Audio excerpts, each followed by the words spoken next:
जय हिंद। तो आज के क्लास में हम भारत की नदियों से रिलेटेड टॉप 50 ऐसे प्रश्नों को डिस्कस करेंगे जो बार बार परीक्षाओं में पूछे जाते हैं।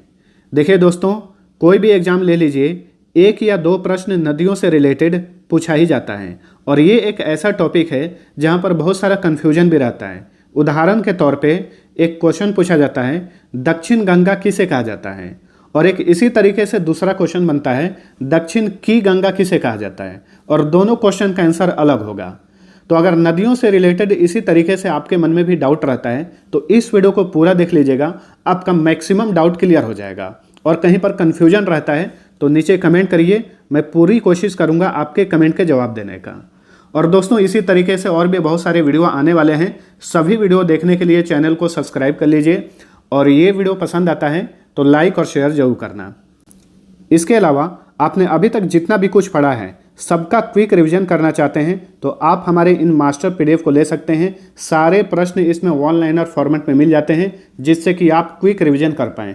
एग्जाम नज़दीक हो तो आप अच्छे से रिवीजन कर लेते हैं तो आपका लगभग 90% कॉन्सेप्ट जो है क्लियर हो जाता है। इन सभी पीडीएफ का लिंक नीचे डिस्क्रिप्शन में अवेलेबल है। इसके रिगार्डिंग भी अगर आप कुछ पूछना चाहते हैं तो कमेंट जरूर करिएगा। तो चलिए स्टार्ट करते हैं आज का सेशन। तो आज का हमारा पहला क्वेश्चन है, भारत की प्रथम बहुउद्देशीय परियोजना किस नदी पर बनाई गई थी। तो देखिए दोस्तों, भारत की प्रथम बहुउद्देशीय परियोजना बनाई गई थी दामोदर नदी पर। तो ऑप्शन ए सही उत्तर है। कब बनाई गई थी? 1948 में। तो याद रखिए, स्वतंत्र भारत की प्रथम बहुउद्देशीय परियोजना कौन सी है? तो ये है दामोदर नदी घाटी परियोजना। नेक्स्ट, विंध्याचल और सतपुड़ा पहाड़ियों के बीच से होकर बहने वाली नदी कौन सी है? तो ये दो पहाड़ियाँ विंध्याचल और सतपुड़ा के बीच से होकर जो नदी बहती है वो है नर्मदा नदी। Option B right answer. निम्नलिखित में से नदियों की लंबाई का सही अवरोही क्रम कौन सा है? अवरोही घटते क्रम को बोलते हैं और एक होता है आरोही। आरोही बढ़ते क्रम को कहा जाता है। ठीक है, तो निम्न जो नदियां हैं लंबाई के हिसाब से इन्हें अवरोही क्रम में सजाना है। तो चलिए देखते हैं। इन सभी नदियों में सबसे लंबी नदी ब्रह्मपुत्र नदी है, उसके बाद स्थान आता है गंगा नदी का, उसके बाद स्थान आता है गोदावरी नदी का, और उसके बाद स्थान आता है नर्मदा नदी का। तो इस क्वेश्चन का राइट आंसर हो जाएगा ऑप्शन नंबर ए। लेकिन दोस्तों यहाँ पे ध्यान दीजिए, अगर क्वेश्चन पूछे कभी कि भारत की सबसे लंबी नदी कौन सी है तो ध्यान रखिए ये है गंगा नदी। ब्रह्मपुत्र नदी भारत के बाहर से आती है, भारत में प्रवेश करके बांग्लादेश होते हुए बंगाल की खाड़ी में गिर जाती है। गंगा नदी ये भारत से निकलती है, बांग्लादेश होते हुए बंगाल की खाड़ी में जाकर गिर जाती है। लेकिन गंगा नदी जो है ये भारत में सबसे लंबी नदी है। किस नदी की सहायक नदी बांग्लादेश में पद्मा के नाम से जानी जाती है? तो देखिए ये है गंगा नदी। गंगा नदी की जो सहायक नदी प्रवेश करती है बांग्लादेश में उसे ही पद्मा कहा जाता है। तो कभी कभार क्वेश्चन ऐसे डायरेक्ट पूछ देता है कि गंगा नदी को बांग्लादेश में किस नाम से जाना जाता है? तो पद्मा के नाम से जाना जाता है। चलिए अगला क्वेश्चन देखते हैं। गंगा और ब्रह्मपुत्र की संयुक्त जलधारा किस नाम से जानी जाती है? तो देखिए दोस्तों, गंगा नदी और ब्रह्मपुत्र नदी जब ये बांग्लादेश में प्रवेश करती है तो बांग्लादेश में ये दोनों नदियाँ मिल जाती हैं और इन दोनों के मिलने से जो एक नदी बनती है उसे मेघना कहा जाता है। ठीक है, तो मेघना नदी कहाँ बहती है? बांग्लादेश में। गंगा और ब्रह्मपुत्र की संयुक्त जलधारा जो है इसे ही मेघना कहा जाता है। Option D right answer. Bharat की सबसे अधिक नौगम्य दो नदियाँ कौन सी हैं? देखिए, नौगम्य मतलब जिसमें पानी जहाज जो है अच्छे से चल सके बिना किसी रुकावट के। ठीक है, उस नदी में जो भी ब्रिज बना हो उसका हाइट इतना हो कि एक जहाज अच्छे से प्रवेश कर पाए, वहाँ से निकल जाए। यानी जिस नदी में पानी जहाज अच्छे से चल सकते हैं उन्हें ही नौगम्य कहा जाता है। तो भारत की सबसे अधिक नौगम्य दो नदियाँ कौन सी हैं? तो ये है गंगा और Brahmaputra. Option B right answer. निम्नलिखित में से कौन सी नदी सीधे गंगा में आकर मिलती है? तो देखिए दोस्तों, राइट आंसर हो जाएगा ऑप्शन नंबर डी। सोन नदी जो है ये सीधे गंगा नदी में आकर मिल जाती है। सुंदरवन का डेल्टा कौन सी नदी बनाती है? वेरी इंपॉर्टेंट क्वेश्चन है। तो ये है गंगा और ब्रह्मपुत्र। ये दोनों नदियां जो हैं, इन्हीं दो नदियों के वजह से सुंदरवन का डेल्टा क्रिएट होता है। ठीक है, तो option C right answer. Ganga और ब्रह्मपुत्र नदियों का उद्गम स्थान क्रमशः स्थित है, कहाँ पर स्थित है? तो चलिए देखते हैं। गंगा नदी जो है ये उत्तराखंड से निकलती है और ब्रह्मपुत्र नदी ये तिब्बत से निकलती है। तो ऑप्शन ए राइट आंसर होगा। निम्नलिखित में से किस नदी का उद्गम स्थल भारत में नहीं है? तो चलिए देखते हैं। देखिए दोस्तों, सिंधु नदी ये तिब्बत क्षेत्र से निकलती है, ब्रह्मपुत्र नदी भी तिब्बत क्षेत्र से ही निकलती है और सतलुज नदी भी तिब्बत क्षेत्र से ही निकलती है। ठीक है, तो इस क्वेश्चन का राइट आंसर हो जाएगा ऑप्शन नंबर डी, उपर्युक्त सभी। ठीक है, इनमें से किसी भी नदी का उद्गम स्थान भारत में नहीं है। तिब्बत में बहने वाली नदी सांगपो भारत में किस राज्य से होकर प्रवेश करती है? तो देखिए दोस्तों, जो तिब्बत से नदी निकलती है सांगपो, उसे कहा जाता है तिब्बत क्षेत्र में। एक्चुअल में ये कौन सी नदी है? ये ब्रह्मपुत्र है। ठीक है, तिब्बत में इसे सांगपो कहा जाता है और जैसे ही भारत में प्रवेश करती है इसे ब्रह्मपुत्र नदी के नाम से जाना जाता है। तो किस राज्य से होकर ये भारत में प्रवेश करती है? अरुणाचल प्रदेश से होकर। ठीक है, ऑप्शन ए सही उत्तर है। भारत में दो राज्य अरुणाचल प्रदेश और असम होते हुए ये बांग्लादेश में प्रवेश कर जाती है सांगपो नदी या फिर ब्रह्मपुत्र नदी। तिब्बत में मानसरोवर झील के पास निम्न में से किस नदी का उद्गम स्रोत स्थित है? तो चलिए देखते हैं। ऑप्शन में सिंधु नदी है, इसका जो उद्गम स्रोत है जहाँ से ये निकलता है ये तिब्बत में मानसरोवर झील के पास से ही निकलता है। सतलुज नदी का भी उद्गम स्थान वहीं पर है। ब्रह्मपुत्र नदी का भी उद्गम स्थान जो है मानसरोवर झील के पास ही स्थित है। तो इस क्वेश्चन का राइट आंसर हो जाएगा ऑप्शन नंबर डी। चलिए अगला क्वेश्चन। विश्व का सबसे बड़ा नदी द्वीप माजुली द्वीप का निर्माण करने वाली नदी कौन सी है? यानी किस नदी की वजह से माजुली द्वीप का निर्माण होता है? और ध्यान रखिएगा दोस्तों, बार बार एग्जाम्स में पूछा जाता है कि विश्व की सबसे बड़ी नदी द्वीप कौन सा है? तो ये है माजुली द्वीप जो कि असम में स्थित है। ठीक है, तो इस द्वीप का निर्माण किस नदी के द्वारा होता है? ब्रह्मपुत्र नदी। Option B right answer. Tibet में किस नदी को सिंगी खंबन या शेर का मुंह के नाम से जाना जाता है? तो देखिए दोस्तों, ये नदी है सिंधु नदी। इसे तिब्बत में सिंगी खंबन कहा जाता है या फिर शेर का मुंह भी कहा जाता है सिंधु नदी को। कौन सी नदी भारत में केवल केंद्र शासित प्रदेश लद्दाख से होकर बहती है? तो ये हो जाएगा सिंधु नदी। ठीक है, सिंधु नदी जो तिब्बत में मानसरोवर झील के पास से निकलती है और भारत में सिर्फ ये लद्दाख में प्रवेश करती है और लद्दाख होते हुए ये सीधे पाकिस्तान में प्रवेश करती है और पाकिस्तान होते हुए अरब सागर में जाकर गिर जाती है। तो राइट आंसर हो जाएगा ऑप्शन नंबर सी, सिंधु नदी। सिंधु की सबसे बड़ी सहायक नदी कौन सी है? तो देखिए, सिंधु नदी की बहुत सारी सहायक नदियां हैं। इसमें सबसे बड़ी सहायक नदी है चिनाब नदी। ठीक है, जिसे चेनाब भी कहा जाता है, चेनाब या चिनाब। ठीक है, ऑप्शन में जो नाम है सतलुज, रावी, झेलम, ये भी सिंधु की सहायक नदियां हैं, लेकिन इसमें सबसे बड़ी सहायक नदी कौन सी है? चिनाब नदी। गंगा नदी उत्तराखंड में गौमुख के पास गंगोत्री ग्लेशियर से निकलती है, वहाँ इसे किस नाम से जाना जाता है? ठीक है, तो देखिए दोस्तों, ध्यान दीजिए, गंगा नदी जो है ये उत्तराखंड में गौमुख के पास गंगोत्री ग्लेशियर से निकलती है। कहाँ से? गंगोत्री से। और वहाँ पर इसे किस नाम से जाना जाता है? वहाँ पर इसे गंगा नहीं कहा जाता है, बल्कि इसे भागीरथी नदी कहा जाता है। ठीक है, देवप्रयाग में भागीरथी किस नदी से मिल जाती है? तो देखिए, गंगोत्री से भागीरथी निकलती है और देवप्रयाग में एक नदी से मिल जाती है। उस नदी का क्या नाम है? उस नदी का नाम है Alaknanda. Option A right answer. ठीक है, तो देवप्रयाग से ही गंगा नदी का निर्माण होता है। भागीरथी नदी और अलकनंदा नदी देवप्रयाग में मिल जाती है और इन दोनों के मिलने से जो एक नदी निकलती है यही गंगा नदी है। गंगा की सबसे लंबी सहायक नदी कौन सी है? तो देखिए दोस्तों, गंगा की भी बहुत सारी सहायक नदियां हैं। इसमें से गंगा की सबसे लंबी सहायक नदी है यमुना नदी। Option B right answer. Kosi, Ghaghara, Ramganga ये भी गंगा की सहायक नदियां हैं। किसे बिहार का दुख यानी सौरो ऑफ बिहार कहा जाता है, या फिर बिहार का शोक किस नदी को कहा जाता है? तो ये है कोसी नदी। कोसी नदी के कारण ही नॉर्थ बिहार में हर साल लगभग बाढ़ आता है, जिसके कारण काफ़ी क्षति होती है। इसी वजह से कोसी नदी को बिहार का शोक या बिहार का दुख कहा जाता है। प्रायद्वीपीय भारत की सबसे लंबी नदी कौन सी है?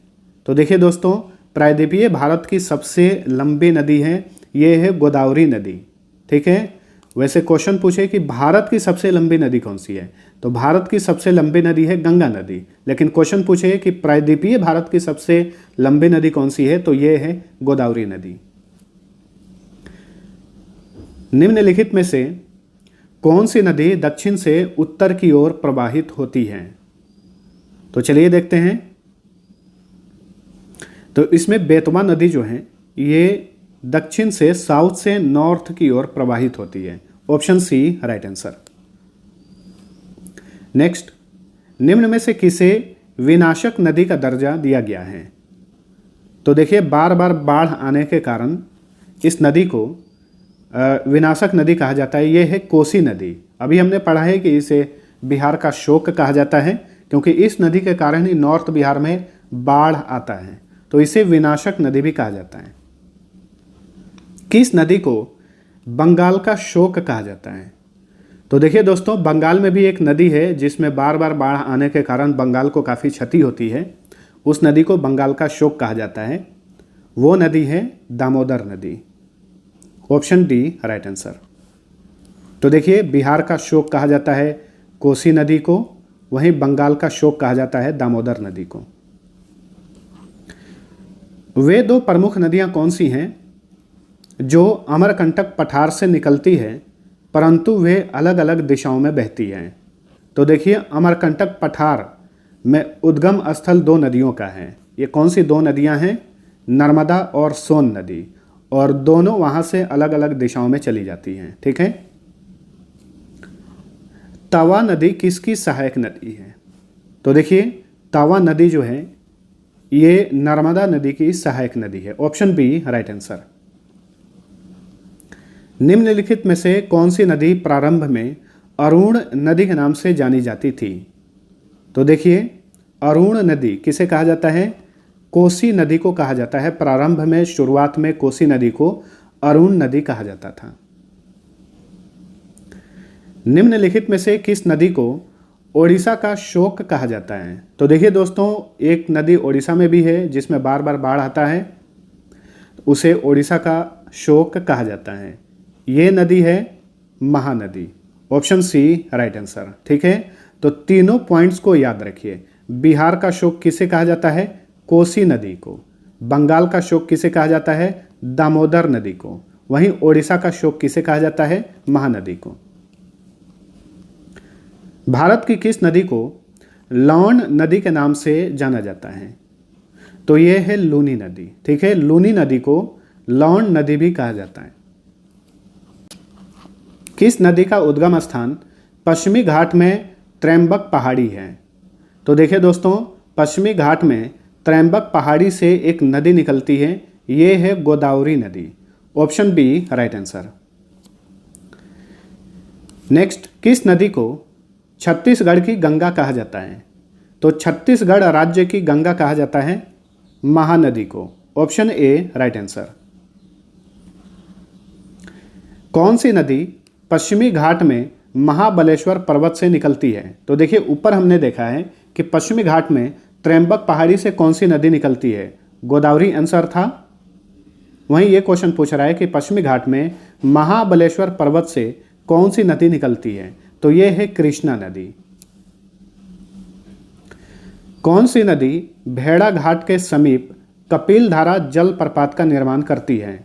तो देखिए, एक जल प्रपात है, फॉल्स है, जिसका नाम है कपिल धारा फॉल्स। ठीक है, तो भेड़ा घाट के समीप कौन सी नदी इस जल प्रपात का निर्माण करती है?